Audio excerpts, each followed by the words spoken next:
things you can do to get the most efficient use out of the gas you buy, as you know, Leslie. And there, of course, are some things you should not be doing. Peggy Fox joins us live from Falls Church with some advice from the experts. Peg?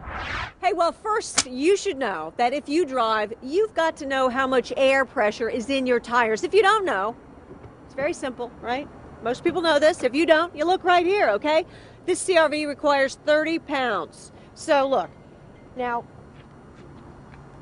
if you know you have one flat tire, is it okay? Here's the question. Is it okay to just come here, fill it up just a little bit? If you don't have one of these, a gauge, is that okay to do?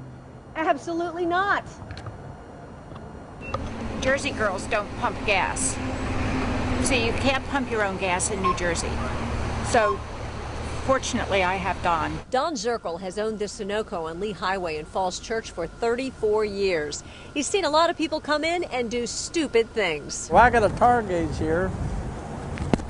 You walk into it and see how much air you got in your tire, and they had 90 pounds of air in his tire. Don's son Donnie explains many new cars warn you when there's a flat tire, but he says often people will see that and overinflate because they're not using a gauge. And they'll kick the tire thinking that this is the proper way to do it, but it's not. This guy wouldn't think of filling up his tires without a gauge. If they're running low, it obviously impacts gas mileage. And this is the air filter that's on an older vehicle. It's very easily accessible through removing the top off the air filter housing.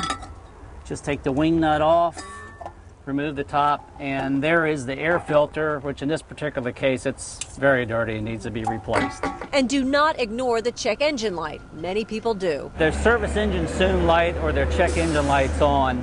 That's showing the car is not running up to the standards it's supposed to be. Then again, to keep from paying high gas prices, you could just leave the car at home. Just don't fill up your bicycle tires like this. Or you might have to cut out something else. I gave up my cable.